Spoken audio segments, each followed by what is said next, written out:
There's something about winter that feels unforgiving. The silence, the stillness, the way snow buries everything, even the things that should never be found. In the dead of winter, isolation doesn't just mean being alone. It means being forgotten. Out here, the cold doesn't just take lives. It takes memories, sanity, and sometimes your soul. These are 3 disturbing true winter horror stories. Tales of survival, of vanishing footprints, of whispers in the snow. Stories that prove the most chilling part of winter isn't the temperature. It's what's waiting out there in the white. Story 1 of the Snow Tunnel. It was January of 2017 when Mark Bennington, a 32-year-old freelance photographer from Boise, Idaho, decided to take a solo trip up to northern Montana in hopes of capturing the stark, untouched beauty of Glacier National Park in the dead of winter.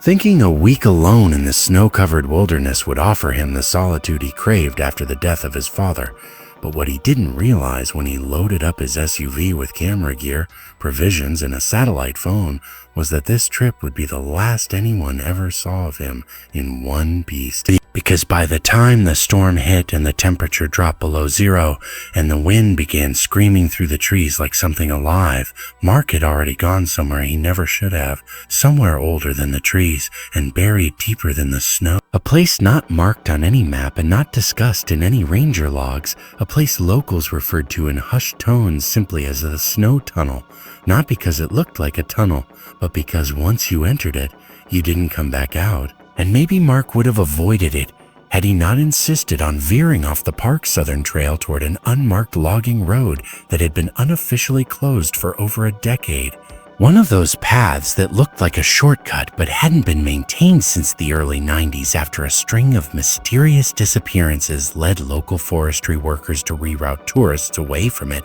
and Mark, ever the stubborn artist, figured those old warnings were just overcautious nonsense, ignoring the increasingly uneasy tone of the ranger who gave him his backcountry permit when she saw the GPS coordinates he had scribbled in the margins of his map. Coordinates Mark had found in the comments section of an obscure wilderness photography forum.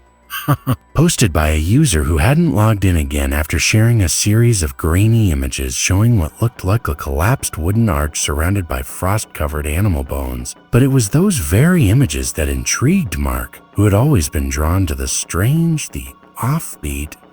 the places other photographers avoided, convinced that the rawest beauty was often found just past the line of safety. So by the second day of his trek, when the sun barely cleared the horizon and the sky turned a dull, indifferent gray, he found himself standing at the base of a hill covered in a dense tangle of pine trees and blackened was the thing he'd been looking for, the arch, or at least what was left of it, just as the photo had shown, a crude structure made of splintered logs bound with what looked like barbed wire and rusted nails, leaning inward like a doorway to somewhere colder, darker, emptier.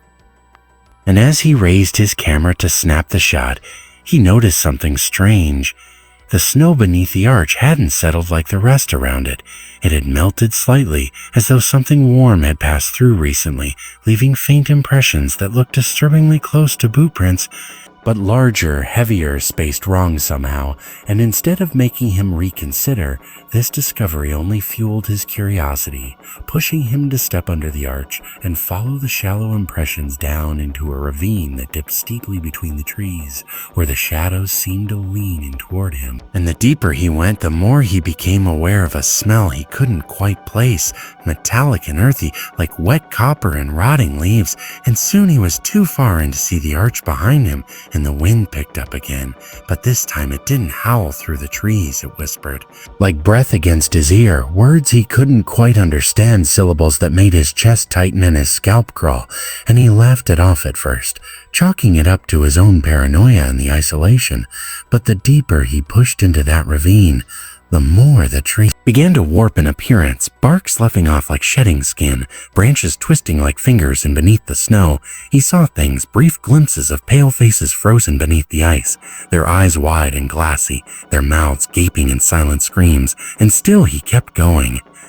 until the path narrowed into a tunnel-like corridor where the snow hung suspended in the air like dust in a sunbeam, unmoving despite the wind he could still hear outside. And something about that stillness, that frozen weight in the air, felt wrong, like he'd stepped out of time entirely. And it was there, deep in that unnatural trench, that Mark saw the cabin, a squat, pitch-black structure with no chimney, no windows, just a door half open, and swaying slightly as if waiting for him. And despite every instinct in his body telling him to turn back, he stepped inside, where the temperature didn't drop but rose, stifling and heavy like a wet basement, and he found himself in a room lit by a dull orange glow, the source of which he couldn't identify, and the walls pulsed gently as though alive, slick with something that looked like melting frost but smelled like rot, and scattered on the floor were items: a broken compass, a torn piece of red flannel, a camera strap that looked exactly like the one he used, and before he could fully process what he was seeing,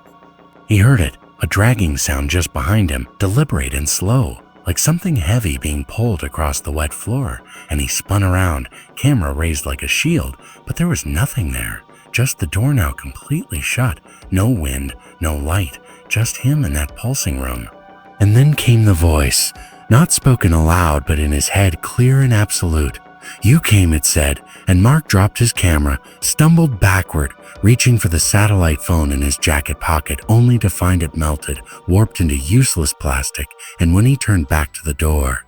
it was gone, replaced by a wall of shifting frost that reflected his face a dozen times over, each expression slightly different. Some terrified, some grinning, some with empty sockets where his eyes should be. And as the walls closed in, as the pulsing grew louder and the whispering began again, Mark realized too late what the snow tunnel truly was, not a place but a mouth, something that had been waiting for someone curious enough to find it, to step willingly into its jaws. And as his breath fogged up and his fingers turned numb and useless, the last thing he saw before darkness swallowed him was the arch outside the tunnel shifting, reforming, readying itself for the next photographer, the next curious wanderer. And when the rescue team found his abandoned SUV 3 weeks later, they noted the engine had been run dry and yowie. The tires iced over, and inside Mark's laptop still sat open with that same forum thread on screen, the final post now deleted, his tent never set up, his boots still clean,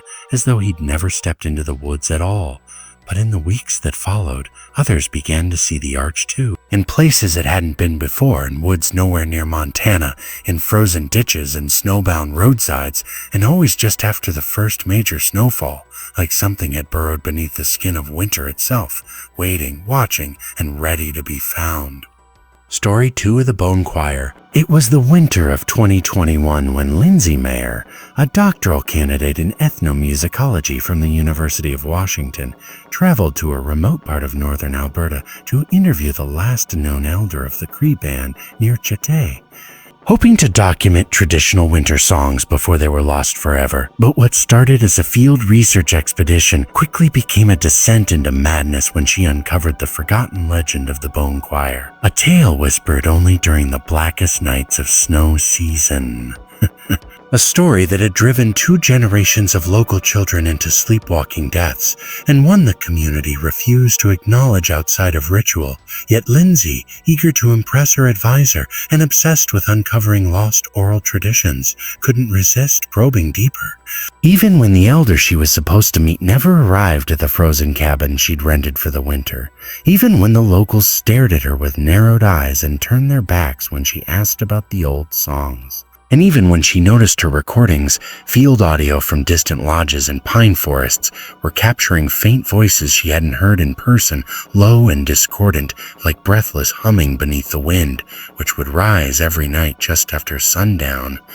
Just as the mercury dipped and the world froze so still, the snowflakes seemed to hang in the air like dust and amber. And it was during one of these nights, sleepless from cold and the uncanny quiet, that she found it. A brittle scrap of sheet music tucked between pages of a water-damaged oral history log in the community center basement,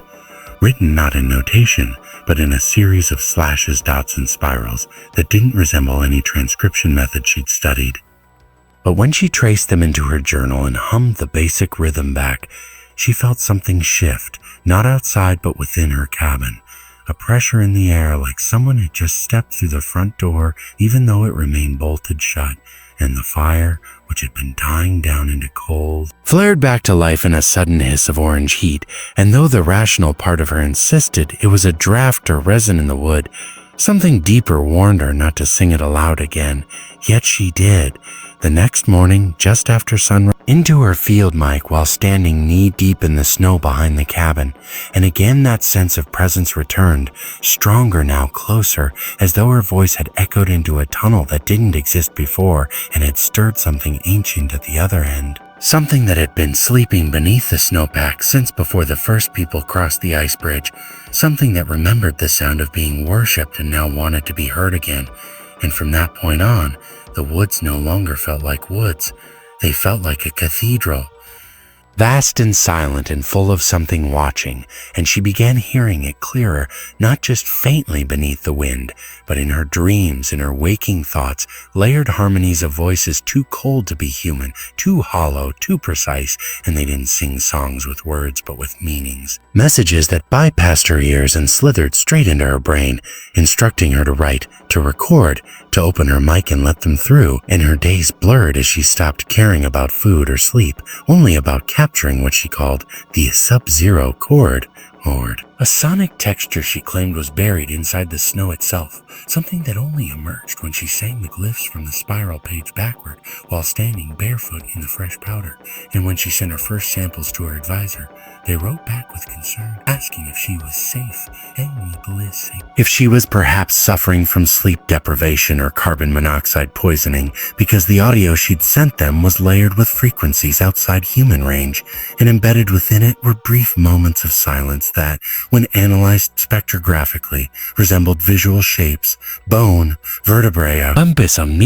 skulls. And though they urged her to return, Lindsay insisted she was close, that she was hearing them more clearly now, and soon she stopped responding altogether, leaving only auto-uploaded sound files on her university's research server. Never, each labeled only with the time and date, and getting progressively longer, colder, stranger, until the final one, a 47-minute recording captured during a midnight blizzard, during which no wind can be heard, only breath and the faint crunch of snow under slow-moving feet, and eventually, a harmony so rich and low it causes distortion in the microphone, followed by a single whisper in English, "Sing with us," and then silence, and when a local trapper found her cabin 2 days later, he reported that the door had been forced open from the inside, and her parka, boots, gloves, all of it, had been left behind, but the snow outside was untouched, as though no one had walked out, and the fire was still burning low with no wood on the pile, and her recorder was still running, capturing only silence, except when they played it back. There were shapes hidden in the waveform again, but this time they were more distinct. Jaws, ribs, human hands, and her journal, the one she'd been writing the glyphs in, was missing pages, not torn out but dissolved, edges curling like snowflake patterns under a microscope. And in the weeks that followed, there were reports across Alberta of people hearing a distant choir in the woods, always after snowfall, always just before sunrise, always just on the edge of audible range, and one by one, field researchers from nearby institutions began going missing. Not all of them, but enough, and each had at one point requested access to Lindsay's final audio file, now under lock and key by University Leak, who refused to answer whether the file caused auditory hallucinations or something more permanent. And still, in some remote forums, they say the bone choir can be heard if you walk far enough into the snow without turning back. If you mimic the glyphs in the right cadence and keep your breath steady and your voice cold, because it's not a myth, it's a memory, not of a choir that once was, but of something that still is, something that once needed worshipers, but now just needs vessels, and Lindsay, if she's still alive, is no longer human in the way we understand.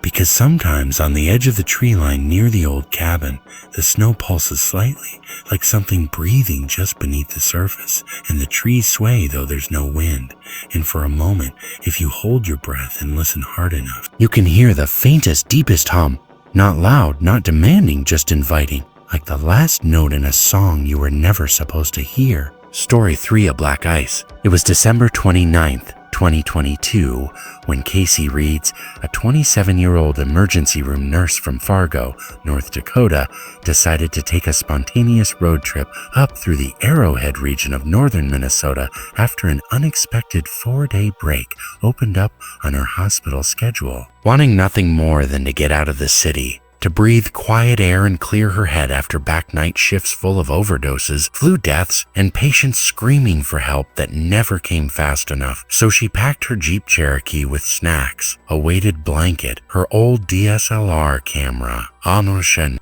and a newly gifted pair of snowshoes she had yet to try out, telling herself this would be her reset. No family drama, no patients flatlining, no alarms, just her, the frozen pines, and the endless quiet. But by the time she passed Grand Marais and turned off onto a Forest Service road that had just been plowed by a single local truck, the forecast had already shifted and the clouds were the wrong kind of low.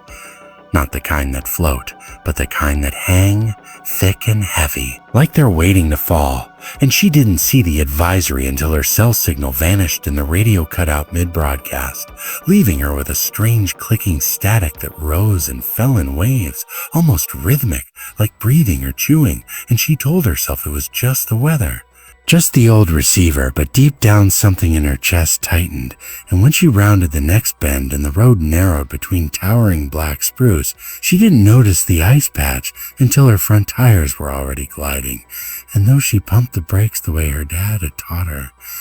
though she fought the instinct to swerve, the Jeep drifted sideways like it had been picked up by invisible hands and set down in the snow-filled ditch with a heavy, silent thunk. Not a crash, not a bang, just a soft, decisive end to forward momentum. And for a second, she sat there gripping the wheel, staring out through the windshield at the perfect, untouched snow, breathing hard, heart hammering, waiting for the adrenaline to settle.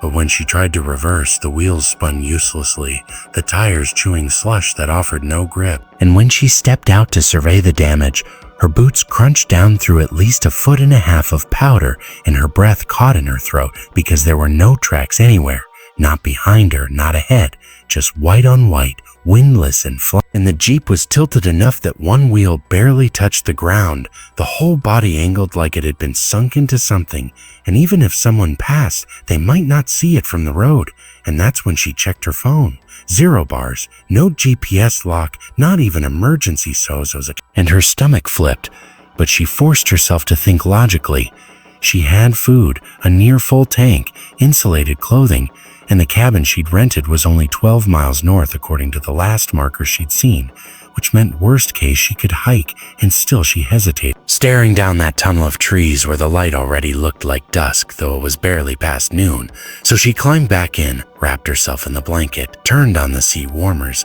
and waited, telling herself someone would come. A plow, a hiker, another car, but no one came. Not that day, not that night, and by the time the second morning rolled in with gray light and the engine barely turned over, she knew she had to move, so she dressed in layers, packed protein bars and water into her camera bag, left a note in the window saying she'd gone north for help, and started walking. But the moment she stepped off the road, the world changed. Not visibly, not suddenly, but in feeling, as if the trees leaned closer, as if the snow grew deeper, and her breath sounded wrong in her own ears, too loud, too harsh, echoing back off trunks that stood unnaturally still. And the farther she walked, the more she realized how quickly the landscape blurred. Every white and gray and dead black. No landmarks, no signs, just more woods and more snow. And after 3 hours, her feet were numb despite the thermal socks, and her fingers stiff despite the gloves, and she hadn't seen a single cabin, a single trail marker,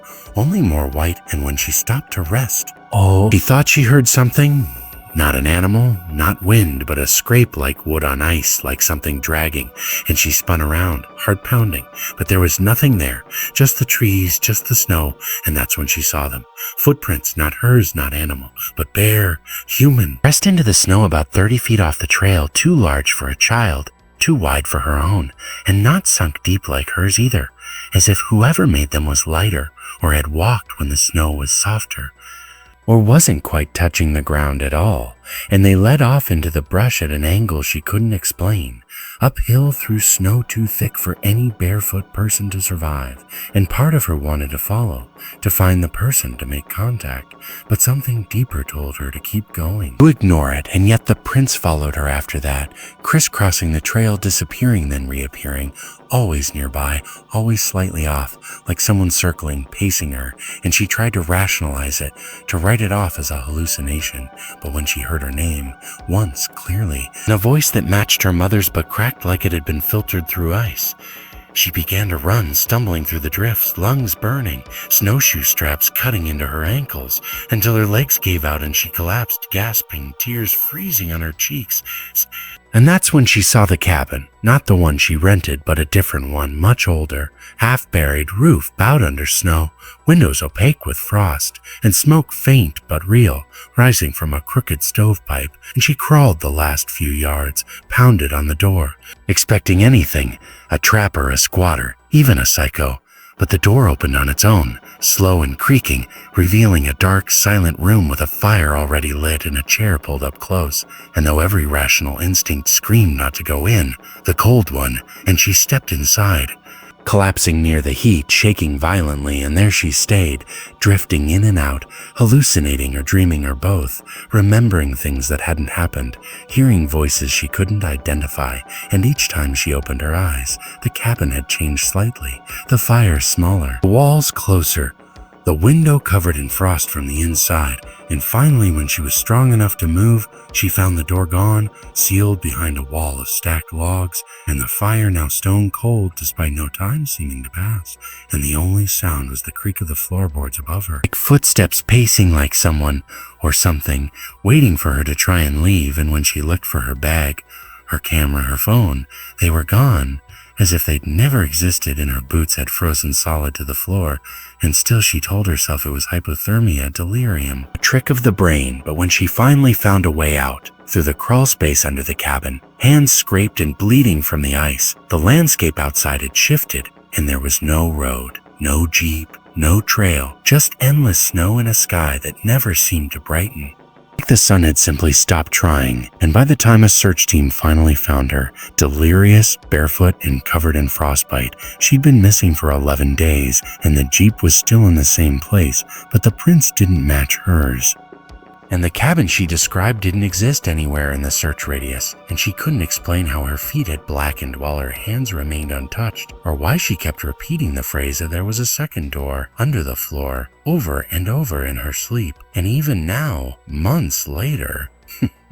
when the snow begins to fall and the power flickers, night, she swears she hears the sound again, the wood dragging over ice, the voice calling her name. And though she lives in Arizona now, where it hasn't snowed in over 100 years, she still checks her door every night to make sure it hasn't vanished into a wall, and keeps her boots beside her bed just in case the cold finds her again. Winter has a way of hiding things, bodies, screams, and the last moments of people who were never supposed to disappear. But every year, as the snow begins to fall, these stories rise back to the surface, frozen reminders that the cold isn't empty, it's watching. If you're planning a trip into the woods this winter, remember, never go alone, never follow strange tracks, and if you hear your name in the wind, don't answer, sleep tight.